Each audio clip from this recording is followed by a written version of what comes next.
It was a great discussion about some of the, I guess, the nexus between incumbent institutions, fintechs and regulators. And I think our panel, Michael on the panel, I think underlined the point we often make, that there's kind of a shared journey where regulators and industry alike are adapting and learning with such great innovation emerging into the industry. Also a couple of prompts there that we'll pick up in the Sandbox panel, which we'll have in a short while, but also I thought a couple of great prompts for some of our afternoon discussions as well. Tom Mutton alluded to the point that the explainability of AI algorithms needs to vary according to the particular application, and that's a topic that Natalia Bailey will pick up further in our machine learning panel after lunch. And it was interesting where Annalise Campbell described Standard Bank's ambition in terms of moving their core banking systems onto Amazon Web Services. Nitin Gupta of AWS will join us and join Anna Selner from Deloitte on the final panel of the day on cloud, where I'm sure we'll explore that a bit further. But more immediately, I mentioned at the start of the day that Sopnendu Mohanty wins the award for the furthest distance travelled to be here with us today. And I think it's probably fair to say that you can't really do a topic on digital innovation and the policy issues that come with that without having the Monetary Authority of Singapore. So we're delighted to have Sopnendu here to share his views. Sopnendu is going to do so in conversation with my colleague Conan French, our Senior Advisor of Digital Finance. Conan has plenty of questions for Sopnendu, but he certainly welcomes yours as well, again, if you can submit those through via the app. So without any further ado, please join me in welcoming Sopnendu and Conan.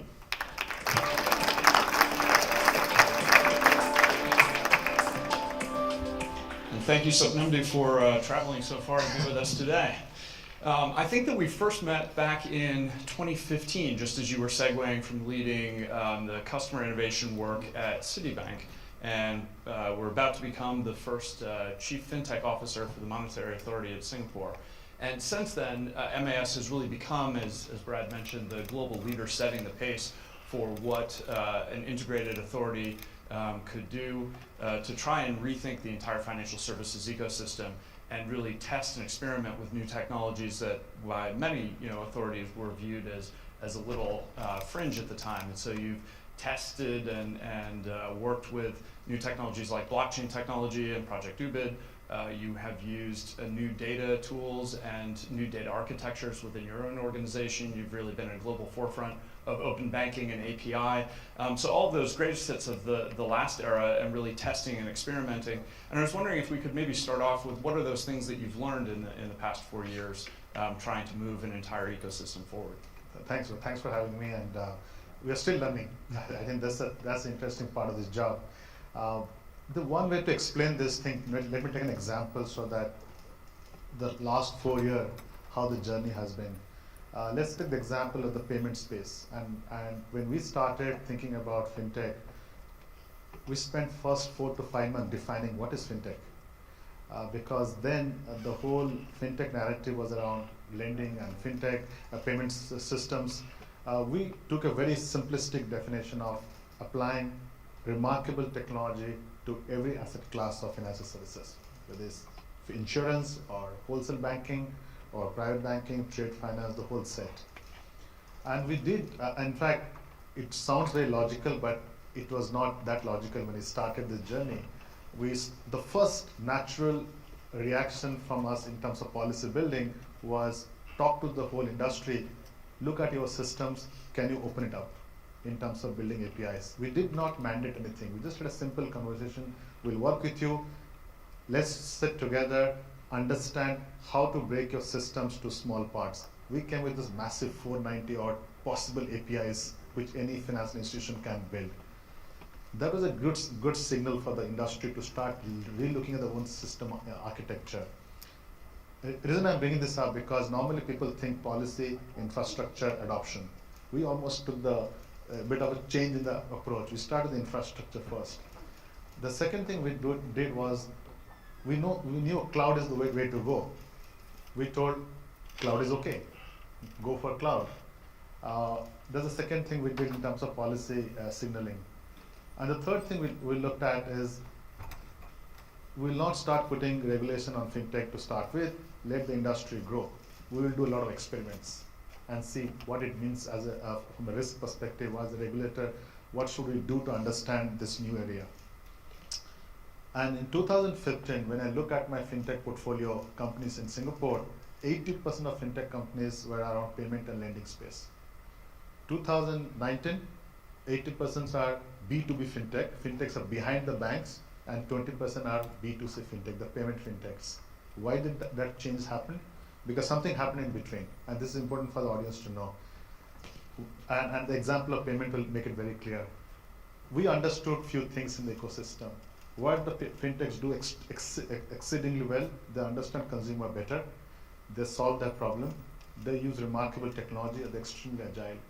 And we decided as a policy maker, can we adopt this principle in our own thinking? We looked at our own payment system, which is a public utility. We started 3 big projects. We unified all our payment point of sales at the merchant side, called UPOS. We put a public infrastructure called PayNow, which allowed people to map their bank account number to a national ID or to a mobile phone number. 3 clicks, 0 cost, move money. We unified all our QR codes to a single QR. Because we put this 3 infrastructure in place, the whole banking industry became super efficient when it comes to moving money.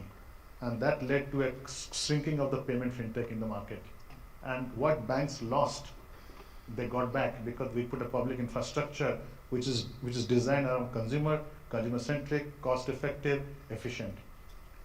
Once we understood the whole infrastructure, understood the consumer demand, we put a new regulation around payment. We look at the whole payment regulation, broke down to 7 parts, captured the whole space, and we are telling that come November, everybody who does a payment-related fintech, we'll regulate them. And this whole regulation is activity-based, proportionate to the activity they're doing. It's not highly onerous process. So if you stitch this whole story, experiment, put public infrastructure, rethink your policies, drive adoption. And that completely changed the whole narrative of fintech in Singapore. And what we push the fintechs to think hard, not to make money out of low-hanging fruit, which is banks' inefficiency. Make money out of serious innovation, serious digitization. That's the reason why in Singapore you see a rise of B2B fintech, which is serious engineering work. One of the things that's also changed in the time that you put those key stacks in place is the understanding of the role of platform companies. Yes. The distribution, marketing, intermediation role, when all of a sudden you come to a scale where it becomes a total digital lifestyle portal, like we've seen in China and other markets where, again, you mentioned meeting customer demand, they can do that Yes. In a way that few others can. In Singapore, you have Grab, which started off life as a taxi hailing firm, but is really rapidly becoming a multi-service logistics platform to solve problems for consumers in the industry. So as you think about those stacks that you put in place in the public utilities, again, that's a slightly different view than some other markets. But when you think about that, what are the elements, is that stack sufficient now for a new economy, or how do you think about that stack going forward when you have a handful of companies providing infrastructure in the cloud, front-end service through the cloud, and again, reshaping the customer discovery and journey of services? I think you made a quick point, the subtext that different countries think different about public utility. We believe the whole future digital economy must have some public utility, critical public utility, data utility, payment utility. Now your question was around Grab. Grab, if you look at Grab now, massive customer base. Today they can offer a payment service seamlessly, better than anybody within the ecosystem. They can offer lending services instantly to the drivers and to the consumers within the platform. Now, once our payment regulation becomes formal, at that point, Grab will be regulated for the payment activity they're doing. What I see as the future coming is, as Grab is offering financial services, there'll be a stack of regulation coming as they add to their whole platform the financial services which traditionally being offered off the platform from the banks. Now, the question you will ask me, of course, they'll have huge advantage because they did not start as a bank. They start as a platform company, massive customer. They built the base they built, and now they're ready to be regulated. And they have huge advantage over the banks because their technology is better, super scale, huge customer base. They're part of the ecosystem. Better cash flow, better multiple. Yes, and they have better access to capital to rethink the technology. I think this is a reality.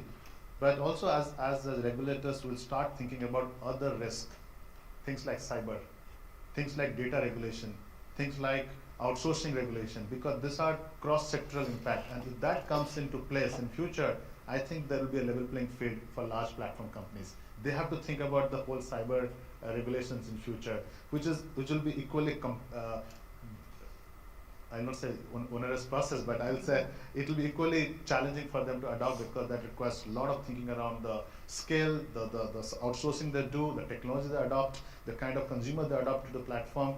So once this new regulations in future, as they come in, as we get mature, there will be some level playing field of platform companies like the banks. Yeah.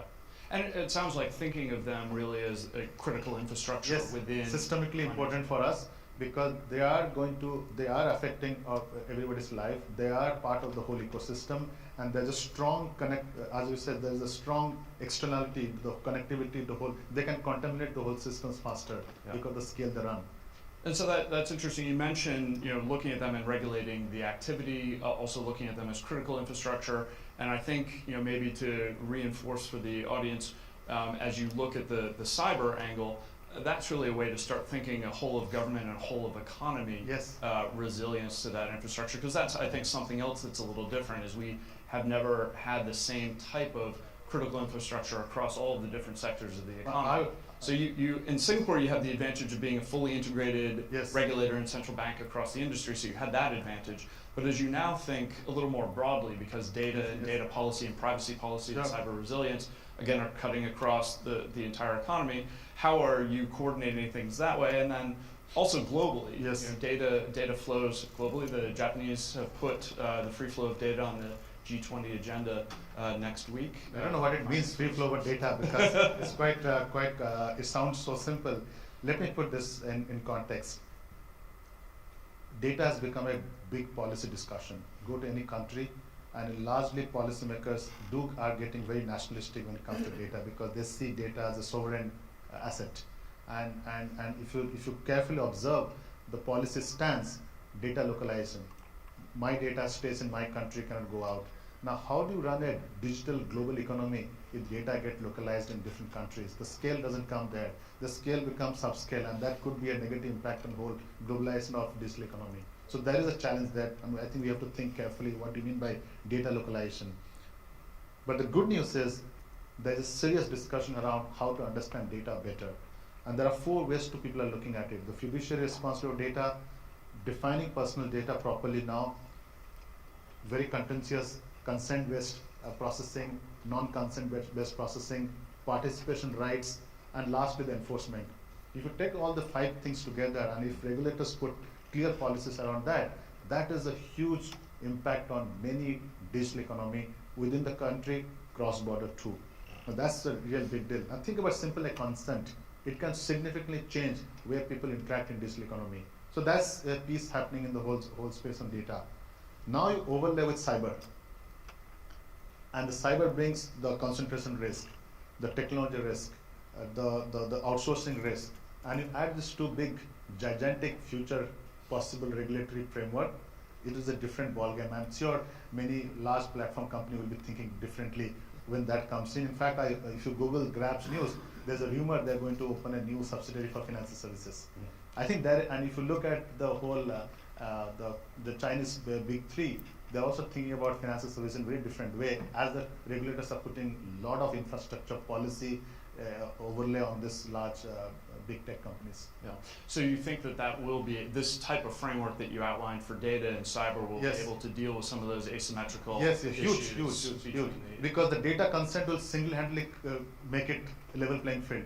One of the, a little sidebar on data, I think one of the challenges is that people have been talking about it as oil and the essential new commodity for AI. But I don't build this oil. Oil is used once. So that's my other point is not only is oil only used once, but oil has a moderately consistent value to a lot of different people. Whereas one of the challenges with data, and particularly as people want to start to think about taxing data, is the same data point may have an incredible deal of value to one entity that can get a signal or an inference from that data point, but another organization that might not be able to extract anything Yes. from that piece of data has zero value. So again, are there any early, Yes. you mentioned a framework for really protecting, securing, and thinking about managing data, but as you see some movements, and I don't know, you just came from Basel where that was Yes. on the agenda. The whole day, discussing data. Any early thoughts on how you manage valuation of data? And I think that's where free flow of data at this stage. Whenever I hear the free flow data, it's like what it means. Now data is not oil, because like oil is used once, data will be used many times, and data is not interoperable like oil. I mean, the same petrol works in different countries. So I think data is not that interoperable in reality, Right. because data has different definition, different way to look at. Now, I think the real, if I think there are, let me answer a different way.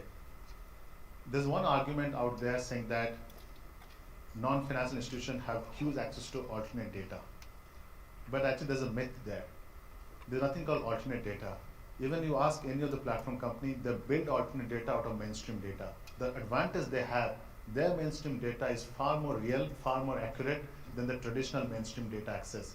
Today, if you go to Ant Financial, they know better mainstream data about you and your address and your location than a traditional credit bureau about your address and your location, or the traditional data set they have. They use remarkable high quality mainstream data, they build alternate data, and over a period of time using machine learning, they hide the mainstream data within the alternate data, and you don't know what is private, what is not private. That's the issue. Yeah. At that point of time, there's a policy challenge. And what are the policy challenges? Three things: cyber, data protection and privacy, and unfair discrimination.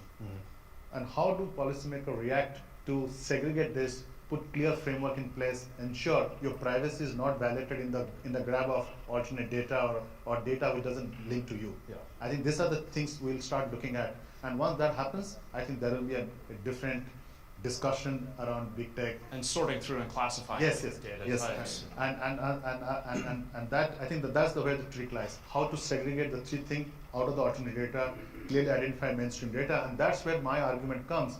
The mainstream data must be a national asset. It has to be collated with three things: your national ID, your mainstream data, trusted public infrastructure, clear consent architecture. You bring the four things together, that becomes a national infrastructure.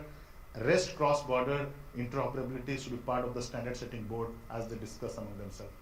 And we've touched on it from a couple of different dimensions now, but digital identity is a major topic Yes. of discussion around the world as people look at not just digital ID and new authentication technologies, but also those new data sets that comprise the attributes of your identity. So maybe as we get ready to close out, a word or two on how you're looking at digital identity going forward, and maybe the role of some of the banks and financial service players who have been key in the past in securing and providing that. I think if I can predict future, there's nothing called bank account. It will be my ID, which is accessing many banks and many public services. I think national digital identity will become a cornerstone for digital economy.